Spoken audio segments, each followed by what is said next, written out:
Good morning students. Welcome to MKH video series. I am Shivani. Today we are going to start the chapter number 4, that is the structure of atom. So in this chapter we are studying about how the atom will appear. ठीक है, हम ये देखेंगे कि item कैसा दिखता है, उसकी स्ट्रक्चर कैसी है। जो आपने चैप्टर पढ़ा था फर्स्ट एंड सेकंड, जो आपने चैप्टर पढ़ा है उसमें आपने मैटर के बारे में सीखा कि मैटर क्या होते हैं। ठीक है, जो भी हमारे आसपास है वो सब क्या है, मैटर्स हैं। ठीक है, और जो मैटर्स हैं वो किससे मिलकर बना होता है, एटम से एंड मॉलिक्यूल से। हमने ये चीज़ भी देख ली कि जो आइटम्स हैं, ठीक है, वो किससे मिलकर बने हैं, मैटर जो हैं वो किससे मिलकर बने हैं, एटम से एंड मॉलिक्यूल से। ये चीज़ हमने देख ली थी। ठीक है, कि अगर अलग अलग तरह की मैटर है वो अलग अलग तरह के आइटम से मिलकर बने होंगे, है ना।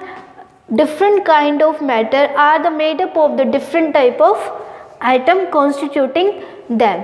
तो हमारे माइंड में ये क्वेश्चन आता है कि why the items of element are different.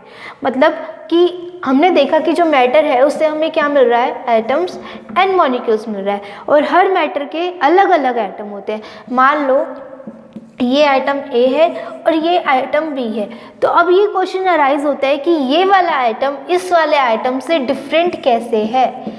ठीक है, तो ये क्वेश्चन को आंसर देने के लिए हमें इस चैप्टर को पढ़ना होगा, हमें एटम की स्ट्रक्चर को देखना होगा कि एक्चुअल में आइटम दिखता क्या है।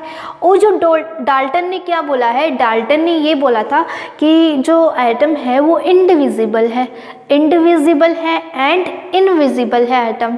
ठीक है, तो एक्चुअल में क्या ऐसा होता है, क्या हम एटम को डिवाइड कर सकते हैं या नहीं कर सकते, क्या एक्चुअल में हम एटम को डिवाइड नहीं कर सकते। ये डाल्टन ने तो ये बोला था कि भाई हम एटम को डिवाइड नहीं कर सकते, तो क्या हम एटम को डिवाइड नहीं कर सकते, तो इस क्वेश्चन का आंसर भी हमें इस चैप्टर में मिलेगा। ठीक है, तो जो आइटम होते हैं उसके अंदर सब एटॉमिक पार्टिकल्स होते हैं। जो भी मैटर है जो कि जिससे क्या मिल रहा है, हमें डिफरेंट आइटम मिल रहे हैं, उन आइटम के अंदर सब एटॉमिक पार्टिकल्स होते हैं। अब ये सब एटॉमिक पार्टिकल्स कौन से होते हैं ये हम चैप्टर के आगे देखेंगे। ठीक है, इससे पहले मैं आपको एक कंसेप्ट बता देती हूँ कि एक्चुअल में आइटम दिखता कैसे है। बाकी बाद में हम उसके पूरे थ्योरी समझेंगे कि हमें जो आइटम है वो मिला कैसे, इसकी डिस्कवरी कैसे हुई। तो एक मैं आपको एक छोटा सा ओवरव्यू दे देती हूँ कि जो हमारा आइटम है वो एक्चुअल में दिखता कैसा है। ठीक है, तो देखिए जो आइटम है वो एक स्फेरिकल है। हमारा आइटम कैसा दिखता है, स्फेरिकल है। इस आइटम के अंदर सब एटॉमिक पार्टिकल प्रेजेंट रहते हैं, सब एटॉमिक पार्टिकल्स प्रेजेंट रहते हैं। अब वो पार्टिकल कौन कौन से, वो पार्टिकल है इलेक्ट्रॉन, प्रोटॉन एंड न्यूट्रॉन। मतलब हमारे जो एटम है उसके अंदर ये तीनों सब एटॉमिक पार्टिकल्स प्रेजेंट रहते हैं। अब जब एटम के अंदर सब एटॉमिक पार्टिकल्स प्रेजेंट है, इसका मतलब हमारा एटम कैसा है, डिविजिबल है। अब यहाँ तो डाल्टन की थ्योरी फेल हो गई, क्योंकि उसने क्या बोला था कि जो एटम है वो कैसा है, इनडिविजिबल है। बट जब हम आगे थ्योरी पढ़ रहे हैं और साइंटिस्ट आए, उन्होंने मॉडल्स दिए, बहुत सारे मॉडल्स दिए, बहुत सारी डिस्कवरी की। उन डिस्कवरी और मॉडल के बेसिस पे हमें पता चला कि जो एटम है वो इनडिविजिबल नहीं है, वो कैसा है, वो डिविजिबल है, जिसके अंदर सब एटॉमिक पार्टिकल प्रेजेंट है, जिसका नाम है इलेक्ट्रॉन, प्रोटॉन एंड न्यूट्रॉन। जो इलेक्ट्रॉन है वो क्या करते हैं, जो आइटम है उसके बिल्कुल सेंटर में पॉजिटिव चार्ज है, जिसको क्या नाम दे दिया, प्रोटॉन। ठीक है, और इस प्रोटॉन नाम दे दिया, जो पॉजिटिव चार्ज है उसको तो प्रोटॉन नाम दे दिया, और जिसके अंदर ये चार्ज प्रेजेंट है उसको नाम दे दिया न्यूक्लियस। ठीक है, मान लो ये हमारा आइटम है, इसके बिल्कुल सेंटर में बिल्कुल छोटा सा, बिल्कुल स्मॉल, जो हमें दिखाई भी ना दे, बिल्कुल डॉट जैसा, इतना डॉट जैसा कोई मास प्रेजेंट है, उसको क्या नाम दिया, न्यूक्लियस नाम दिया। उस न्यूक्लियस के अंदर क्या प्रेजेंट है, प्रोटॉन प्रेजेंट है, और प्रोटॉन पे चार्ज होता है पॉजिटिव, ठीक है, प्रोटॉन पे कैसा चार्ज होता है, पॉजिटिव, और जो इलेक्ट्रॉन है वो इस प्रोटॉन के अराउंड, इस न्यूक्लियस के अराउंड क्या करते हैं, रिवॉल्व करते रहते हैं। कौन रिवॉल्व करते हैं, इलेक्ट्रॉन, और इलेक्ट्रॉन पे चार्ज कौन सा होता है, नेगेटिव, इलेक्ट्रॉन पे चार्ज कौन सा होता है, नेगेटिव।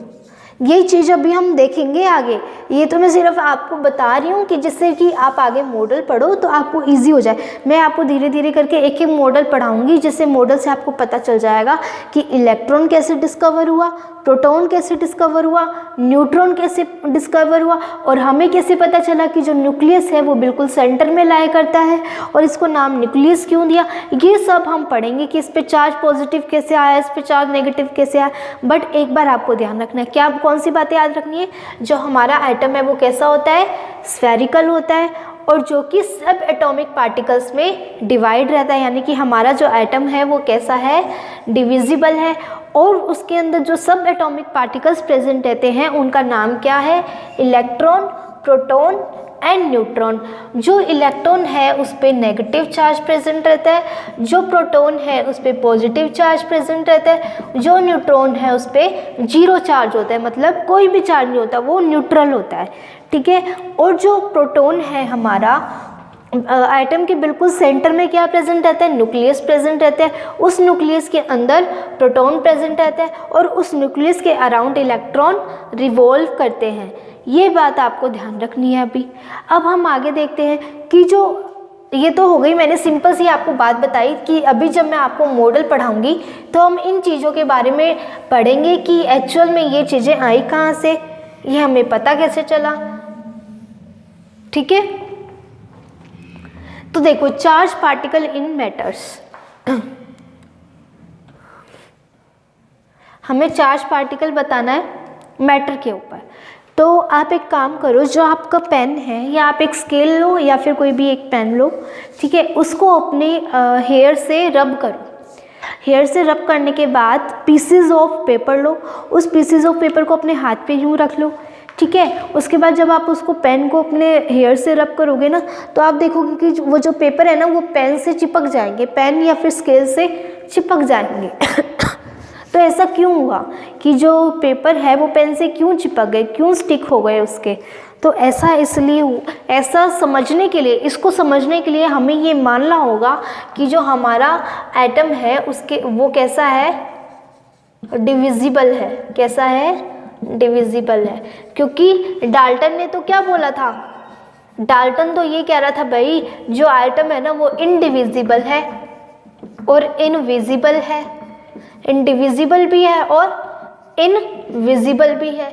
इनविजिबल होने के साथ साथ इसके अंदर कोई चार्ज भी प्रेजेंट नहीं है। ये सब बातें डाल्टन ने कही थी। लेकिन जब हम हमारे पेन को हेयर से रब करके पीस ऑफ पेपर के पास लेके जा रहे हैं तो वो स्टक हो रहे हैं। तो ऐसा क्यों हो रहा है, ऐसा समझने के लिए हमने माना कि जो हमारा आइटम है वो कैसा है, डिविजिबल है और जिसके अंदर क्या प्रेजेंट है, चार्ज प्रेजेंट है। चार्ज प्रेजेंट है जिस वजह से जो पेन है जब हमने उसको हेयर से रब किया तो उस पेन के अंदर कुछ ना कुछ चार्ज आ गया। अब उस चार्ज आने की वजह से वो जो पेपर है, पेपर में भी थोड़ा बहुत चार्ज प्रेजेंट है, ठीक है। तो इस चार्ज ने इस चार्ज के साथ क्या कर लिया, अट्रैक्शन कर ली। इस अट्रैक्शन की वजह से जो भी चार्ज, जो पेन है, जो पेपर है वो किससे स्टिक हो गया, पेन से स्टिक हो गया। किसकी वजह से हुआ, चार्ज की वजह से। चार्ज प्रेजेंट था इसलिए चार्ज की वजह से वो स्टिक हो गया। तो हमने यहाँ डाल्टन की स्टोरी को फेल कर दिया। जहाँ डाल्टन ने ये कहा था कि जो हमारा आइटम है वो इंडिविजिबल होगा, लेकिन यहाँ हमने इस चीज़ को प्रूफ करने के लिए ये बोल दिया कि जो हमारा आइटम है वो कैसा है, डिविजिबल है और उसके अंदर चार्ज भी प्रेजेंट है, इसीलिए ये इससे स्टिक हो पा रहे हैं। अब ये जो चार्ज पार्टिकल्स है, इलेक्ट्रॉन, ये डिस्कवरी किसने की थी, तो जो इलेक्ट्रॉन की डिस्कवरी थी ना, इलेक्ट्रॉन की डिस्कवरी की थी जे थॉमसन ने की थी। किसने की थी, जे थॉमसन। इसने मॉडल्स दिए थे, उन मॉडल्स के बेसिस पे हम समझेंगे कि कैसे इसने बताया था। और प्रोटॉन की डिस्कवरी की थी ई गोल्ड स्मिथ ने, किसने? ई गोल्ड स्मिथ ने, ठीक है। और जो न्यूट्रॉन है उसको किसने डिस्कवर किया था? जे चैडविक ने किया था।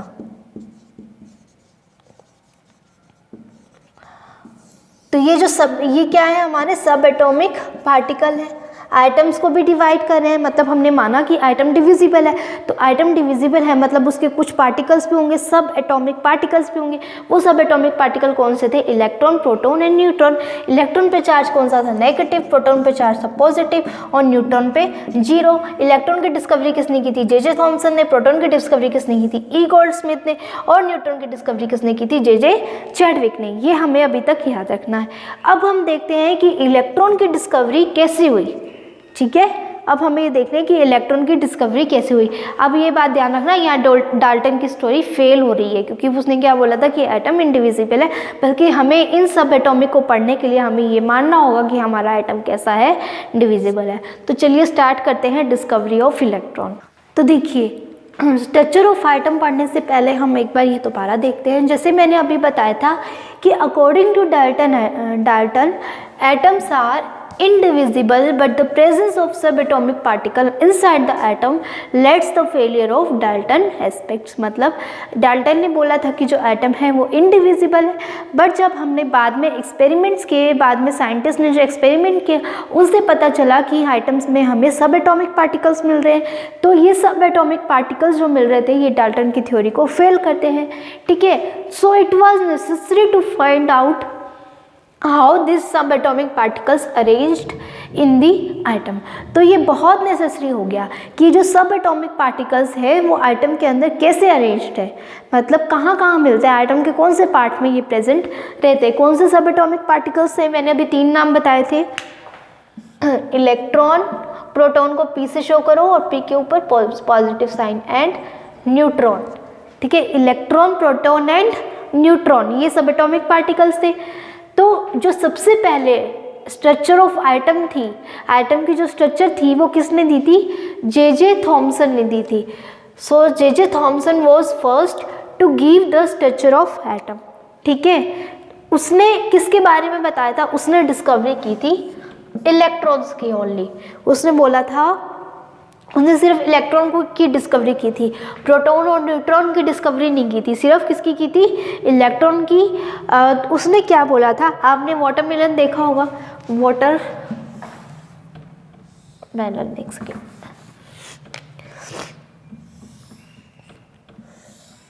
ये वाटरमेलन है, ठीक है। इसका जो अंदर का पार्ट है वो कैसा रहता है?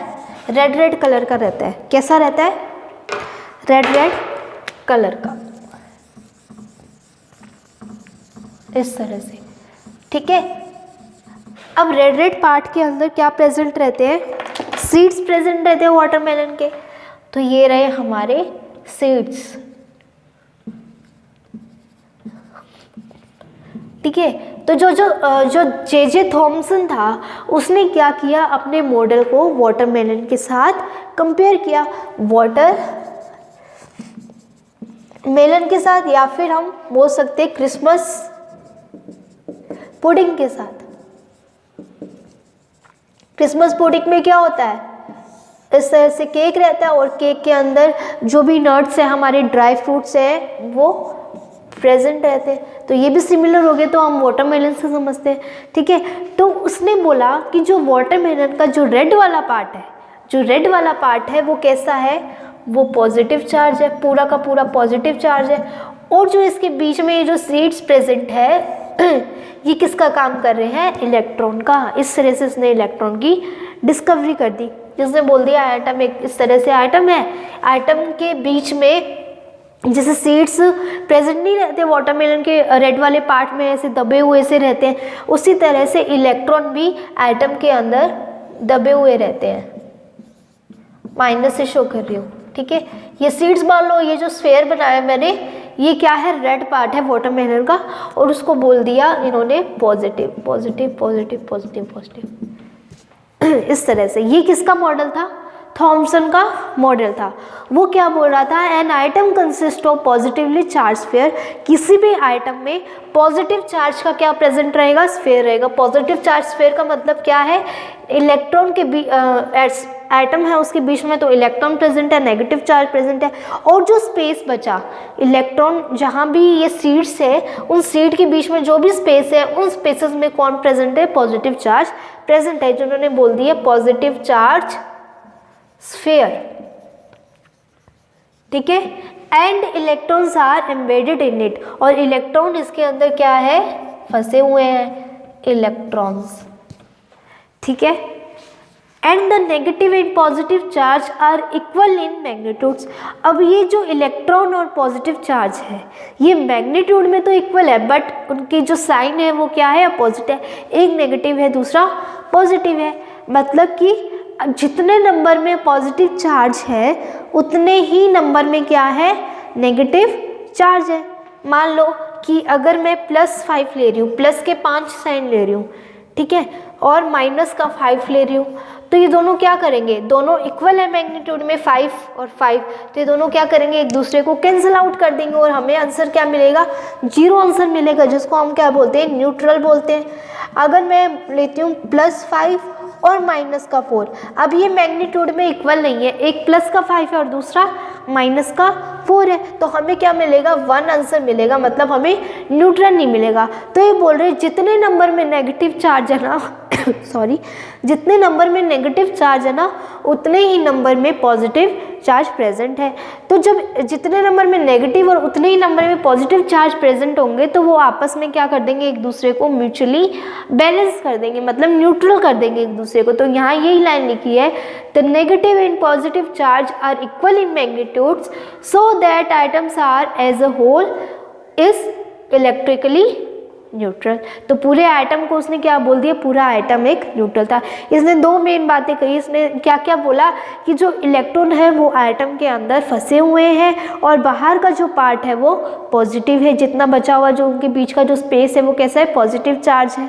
और इसने क्या बोल दिया, पूरा आइटम न्यूट्रल है। ठीक है, ये बातें इसने कही थी। तो ये थे थॉमसन मॉडल के पोस्टुलेट्स। इस तरह से इसने इलेक्ट्रॉन की डिस्कवरी कर दी, बट एक्चुअल में इसका जो थ्योरी थी वो पूरी तरह से सक्सेसफुल नहीं हो पाई थी।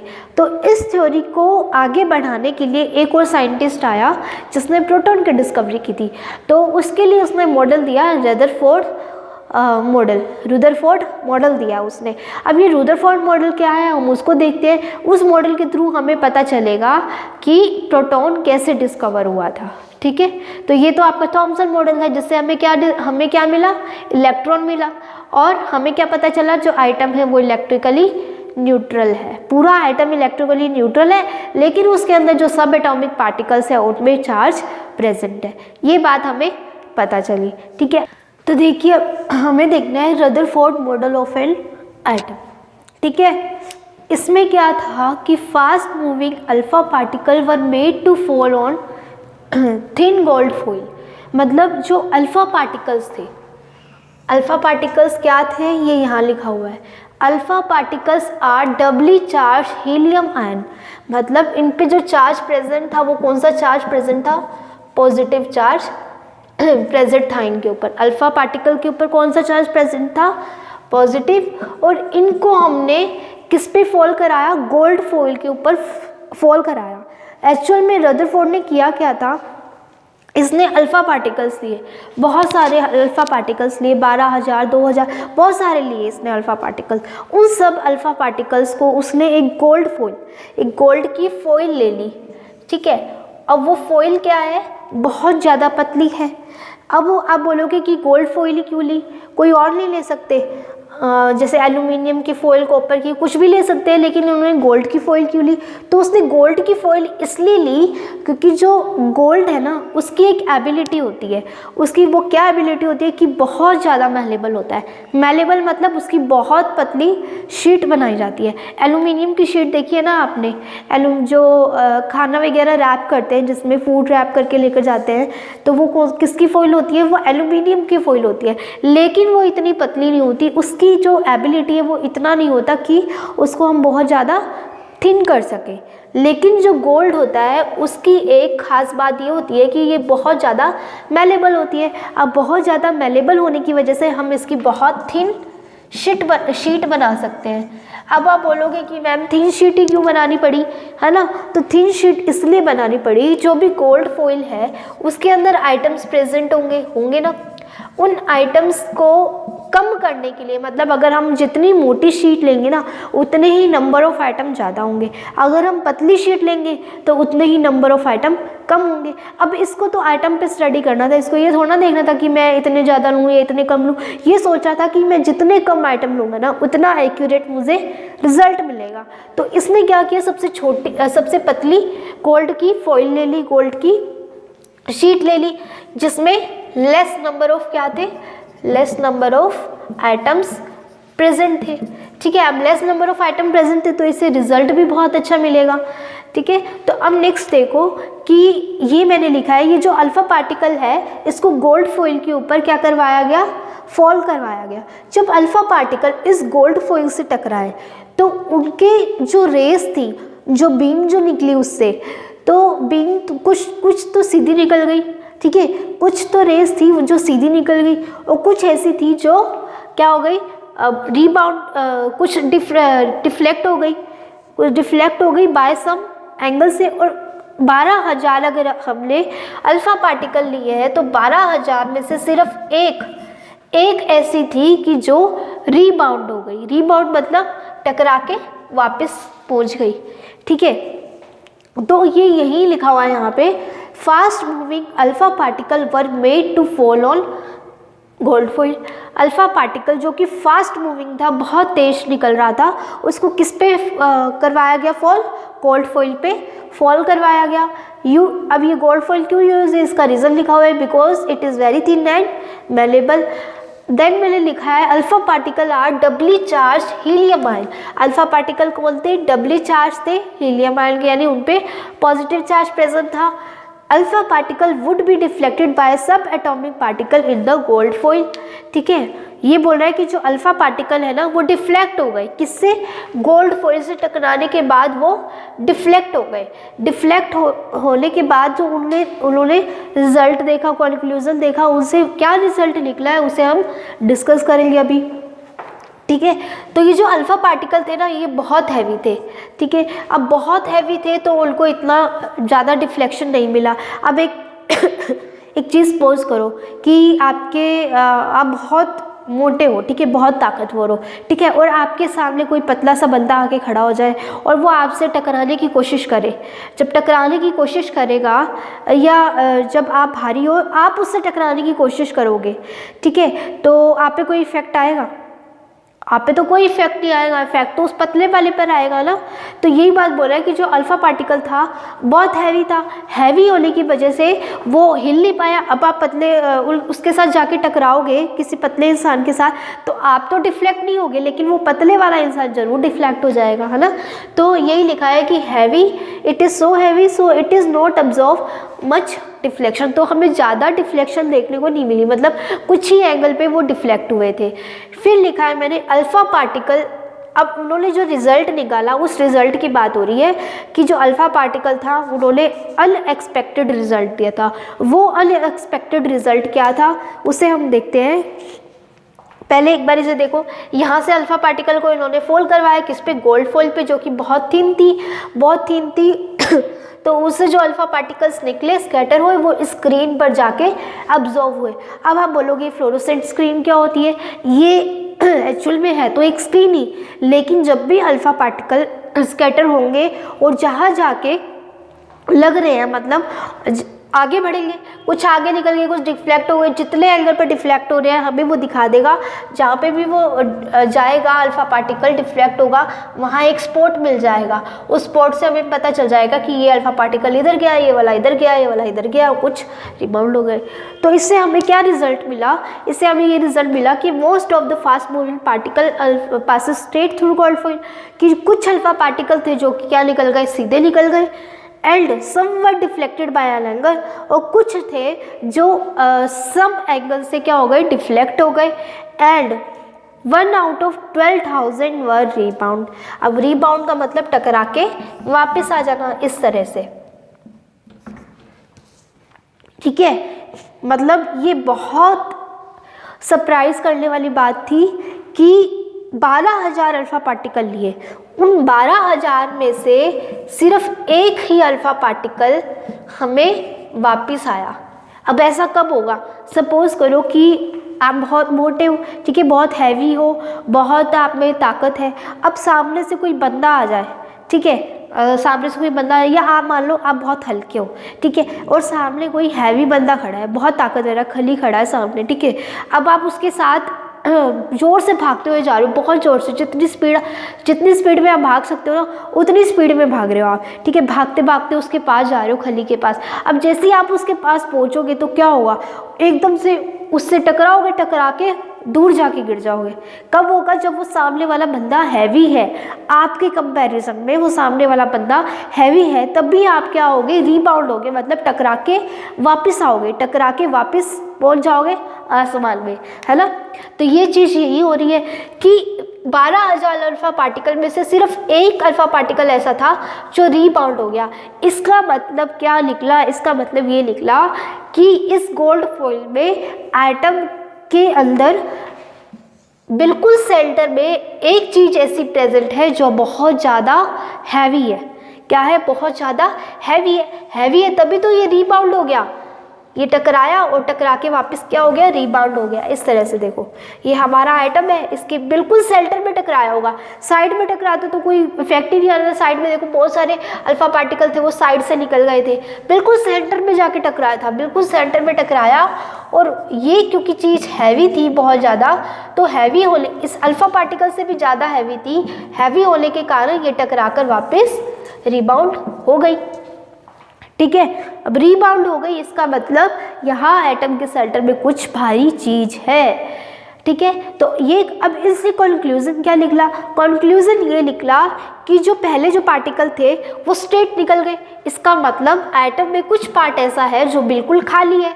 खाली होने के कारण अल्फा पार्टिकल होंगे वहाँ से स्ट्रेट निकल जाएंगे। ये देखिए, ये एटम है, ठीक है। यहाँ से अल्फा पार्टिकल आया। अब कुछ अल्फा पार्टिकल्स थे जो बिल्कुल स्ट्रेट निकल गए। स्ट्रेट निकल गए मतलब एटम में कुछ पार्ट ऐसा है जो कि खाली है, और कुछ डिफ्लेक्ट हो गई बाय सम एंगल, ठीक है। और कुछ पार्ट ऐसा है जो कि डिफ्लेक्ट हो रहा है। अब वो डिफ्लेक्ट क्यों हो रहा है? मैंने बोला कि जो अल्फा पार्टिकल है वो कैसे चार्ज है, उनके ऊपर है पॉजिटिव चार्ज। अब जब पॉजिटिव चार्ज प्रेजेंट है तो आप सोचो कि इसके अंदर कोई पॉजिटिव चार्ज प्रेजेंट होगा, एटम के अंदर कोई पॉजिटिव चार्ज प्रेजेंट होगा। जब पॉजिटिव चार्ज प्रेजेंट है तो जब पॉजिटिव आपस में टकराएंगे तो एक दूसरे को क्या करेंगे? रिपेल करेंगे। और यही इसके साथ हुआ जब अल्फा पार्टिकल इस पॉजिटिव वाले चार्ज के साथ टकराया और रिफ्लेक्ट हो गया, डिफ्लेक्ट हो गया, ठीक है। तो इसका मतलब यहाँ कुछ पॉजिटिव चार्ज प्रेजेंट है, एटम के अंदर कुछ पॉजिटिव चार्ज प्रेजेंट है। और लास्ट में हमने देखा कि एक रिबाउंड हो रहा था। एक रिबाउंड होने का मतलब वो बहुत ज़्यादा हैवी था, इस अल्फा पार्टिकल से भी हैवी था, और जो कि बिल्कुल कहाँ लाई कर रहा है? सेंटर में लाई कर रहा है, जो कि टकरा के वापस आ गया। अब टकरा के वापस आया है, यानी वो भी कैसा होगा? पॉजिटिव चार्ज होगा, बट हैवी होगा, ठीक है। अब हम इससे कंक्लूजन देखते हैं, हमारे कंक्लूजन क्या निकले। मैं अब आपको डिटेल में बताती हूँ, ये चीज़ आपको समझ में आ गई। तो देखिए, अब इसका जो कंक्लूजन है, मैंने अभी आपको क्या बताया कि most of the space inside the atom empty, क्योंकि जो कुछ अल्फा पार्टिकल ऐसे थे जो बिल्कुल स्ट्रेट निकल रहे थे। स्ट्रेट निकलने का मतलब है एटम के बीच में, एटम के साइड में कुछ ऐसा पार्ट है जो क्या है? एम्प्टी है। यहाँ से ये देखो, ये इसका न्यूक्लियस है, यहाँ से बिल्कुल जा रहा है, आराम से सीधा निकल रहा है। तो इसका मतलब कुछ पार्ट क्या है? एम्प्टी है, ठीक है। उसके बाद ये क्या बोल रहा है? Very few particle were deflected, means positive charge occupy some space. कुछ पार्टिकल्स ऐसे हैं जो डिफ्लेक्ट हो रहे हैं। अब जब वो डिफ्लेक्ट हो रहे हैं, ऑब्वियसली वहाँ पर क्या प्रेजेंट होगा? पॉजिटिव चार्ज प्रेजेंट होगा, क्योंकि अल्फा पार्टिकल भी कैसा है, पॉजिटिव चार्ज है। पॉजिटिव पॉजिटिव रिपेल करते हैं, रिपेल करेंगे तो ये डिफ्लेक्ट हो जाएंगे। ठीक है, इससे हमें ये कंक्लूजन भी निकला कि वहाँ पर कोई पॉजिटिव चार्ज भी प्रेजेंट है। A very small fraction of alpha particle were deflected bye 180 degree. 180 degree का मतलब गया और वापस आ गया। 180 डिग्री का एंगल ही बनेगा इसके बीच में, है ना। तो some of particle were some fraction, मतलब कि कुछ फ्रैक्शन, यानी 12,000 में से सिर्फ एक की बात कर रहे हैं, indicate that all positive charge and mass of the gold item were concentrated with in the item. इसका मतलब है कि वो जो पार्टिकल है जिससे वो रिफ्लेक्ट होके वापस आया है वो बहुत ज़्यादा हैवी है। अब बहुत ज़्यादा हैवी कब होगा, जब पूरा का पूरा आइटम का मास, पूरा का पूरा गोल्ड आइटम का मास उसके अंदर होगा और पॉजिटिव चार्ज का भी मास उसके अंदर होगा, तभी वो हैवी होगा। एक तो पॉजिटिव चार्ज का मास आ गया उसके अंदर, और किसका मास आ गया, एटम का भी मास आ गया। तो ये उसने बोल दिया। अब ये प्रेजेंट कहाँ रहेगा, इसके बारे में तो हमें कैसे पता चला कि सेंटर में प्रेजेंट है, तो अब हम वो देख लेते हैं। फाइनल जो कंक्लूजन इसका निकला वो ये बोलता है कि उसने न्यूक्लियर मॉडल को यूज़ किया, न्यूक्लियर मॉडल ऑफ एटम को यूज़ किया। तो उसने उसके बेसिस पे उसने क्या बोला कि जो पॉजिटिव चार्ज है बिल्कुल सेंटर में लाई करता है, और बिल्कुल सेंटर में लाई करता है उसको हम क्या बोलेंगे, न्यूक्लियस बोलेंगे, जिसमें क्या क्या प्रेजेंट है, पॉजिटिव चार्ज प्रेजेंट है एंड पूरा का पूरा मास एटम का वो भी प्रेजेंट है। तो हमें क्या कंक्लूजन निकला कि न्यूक्लियस में क्या क्या प्रेजेंट है, positive charge and mass of atom, ये चीज़ इसके अंदर प्रेजेंट है, तभी तो वो चीज़ हैवी होगी। तो न्यूक्लियस हैवी होता है, सबसे ज़्यादा हैवी कौन होता है, nucleus. Size of nucleus is very heavy. अब देखो न्यूक्लियस इतना हैवी है तो ऑब्वियस सी बात है उसकी साइज बड़ी होनी चाहिए, बट ऐसा नहीं होता। न्यूक्लियस का जो साइज है वो बिल्कुल बहुत छोटा होता है, एटम के कंपैरिजन में भी छोटा होता है, बिल्कुल डॉट जितना होता है, डॉट से भी कम होता है। ये इतना छोटा मास होता है, फिर भी पूरा का पूरा मास और पूरा का पूरा जो पॉजिटिव चार्ज का जो मास है वो उसके अंदर लाई करता है और वो हैवी होता है। ठीक है, एटम हैवी नहीं होता, एटम हैवी कौन होता है, न्यूक्लियस होता है। और साइज में बड़ा कौन होता है, एटम होता है, और छोटा कौन होता है साइज में, न्यूक्लियस होता है। बात रखना, न्यूक्लियस, ये बात याद रखना, जो न्यूक्लियस है वो क्या होता है, हैवी भी होता है और स्मॉल भी होता है। ठीक है, जिसके अंदर मास लाई करता है किसका, पूरे एटम का, और पॉजिटिव चार्ज का भी मास लाई करता है। अब ये बोल रहा है कि इलेक्ट्रॉन जो है वो रिवॉल्व करते रहते हैं न्यूक्लियस के अराउंड सर्कुलर पाथ में। जैसे ये न्यूक्लियस है, इसके अंदर पॉजिटिव चार्ज है, ठीक है, तो जो इलेक्ट्रॉन है वो इस न्यूक्लियस के अराउंड क्या करते रहते हैं, रिवॉल्व। न्यूक्लियस को हम ऐसे शो करते हैं, ठीक है, और ये न्यूक्लियस के अराउंड इलेक्ट्रॉन इस तरह से सर्कुलर ऑर्बिट में रिवॉल्व करते रहते हैं। उसने ये चीज़ बोली थी, किसने, रदरफोर्ड ने। अब देखो इसकी ड्रॉबैक क्या है। अब हमें पता है कि कोई भी चीज़ अगर मूविंग में है, किसी भी चीज़ की अगर स्पीड है तो उसके अंदर एक्सेलरेशन प्रेजेंट होगी। एक्सेलरेशन मतलब क्या होता है, एक्सेलरेशन का मतलब होता है स्पीड अपॉन में टाइम। ये इसका फॉर्मूला होता है। एक्सेलरेशन को ए से शो करते हैं, स्पीड को v से शो करते हैं, और टी को टी से शो, टाइम को t से शो करते हैं। ठीक है, ये हमारा फॉर्मूला होता है। अब मैं बोल रही हूँ कोई पार्टिकल अगर मूविंग स्टेट में है, कोई पार्टिकल या फिर इलेक्ट्रॉन अगर मूविंग स्टेट में है तो उसके अंदर क्या प्रेजेंट होगी, एक्सेलरेशन प्रेजेंट होगी। क्या प्रेजेंट होगी, एक्सेलरेशन प्रेजेंट होगी। अब एक्सेलरेशन होने की वजह से वो एनर्जी को कंटिन्यूसली रेडिएट करेगा, कंटिन्यूसली। ये किसी ने कंसेप्ट दिया था, हम उसके बेसिस पे बोल रहे हैं ये सारी बातें। कंटिन्यूसली रेडिएट एनर्जी, रेडिएट का मतलब निकालना, एनर्जी निकालता रहेगा वो।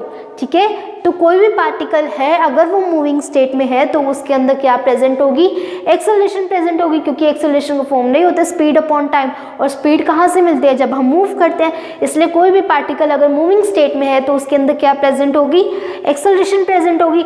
एक्सेलरेशन प्रेजेंट होने की वजह से कहीं पर भी अगर एक्सेलरेशन प्रेजेंट हो जाती है, इसका मतलब है वो एनर्जी को कंटिन्यूसली क्या करता है, रेडिएट करता है, एनर्जी को छोड़ता है, एनर्जी अपने अंदर से निकालता है।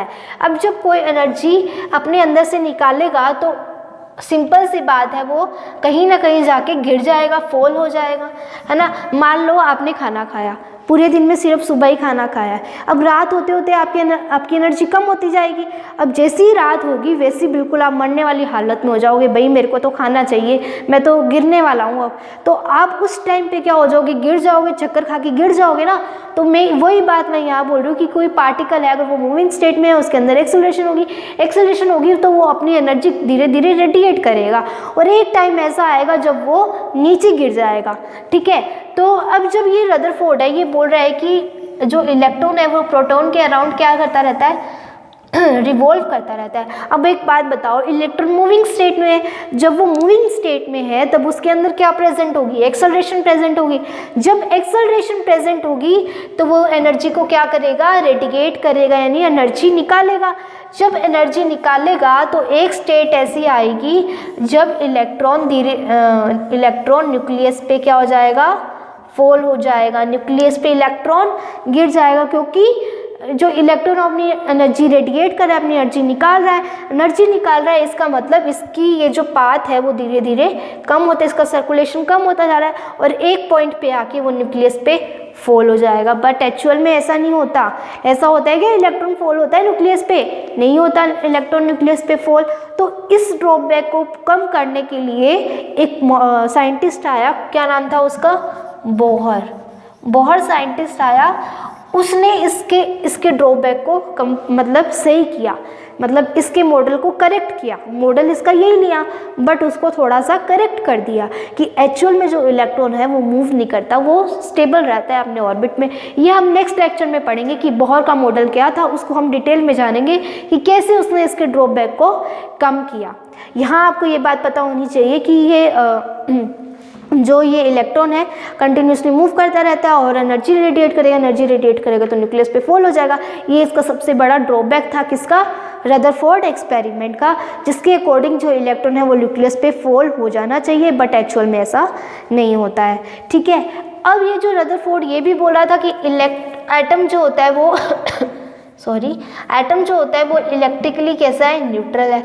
ये बात तो किसने कह दी थी, हमारे जे थॉमसन ने भी कह दी थी जो हमारा एटम है वो न्यूट्रल होता है। यही बात इसने कह दी कि एटम जो होता है वो न्यूट्रल होता है। ठीक है, और इलेक्ट्रॉन की डिस्कवरी तो उसी ने कर दी थी और रदरफोर्ड ने बोल दिया कि रदरफोर्ड ने किसकी डिस्कवरी कर दी, प्रोटॉन की डिस्कवरी कर दी। और ये बोल दिया क्योंकि इलेक्ट्रॉन को जे थॉमसन ने डिस्कवर किया था, ये बोल दिया इलेक्ट्रॉन इसके अराउंड घूमते रहते हैं, ये बोल दिया बस सिंपल सी।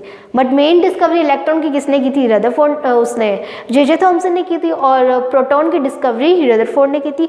एक्चुअल में हमारे नाम गोल्डस्मिथ आता है, ठीक है, लेकिन गोल्डस्मिथ ने इसकी डिस्कवरी नहीं की थी, इसकी डिस्कवरी की थी रदरफोर्ड ने। ठीक है, बट आपकी टेक्स्ट बुक में गोल्डस्मिथ लिखा हुआ है। ओके, तो आपको गोल्डस्मिथ ही याद रखना है बेसिकली। ठीक है, अब हम नेक्स्ट लेक्चर में बोहर मॉडल के बारे में पढ़ेंगे कि बोहर मॉडल क्या होता है, कैसे उसने ड्रॉबैक को ख़त्म किया। आपके लेक्चर में इतना ही। Thank you so much for watching, have a nice day.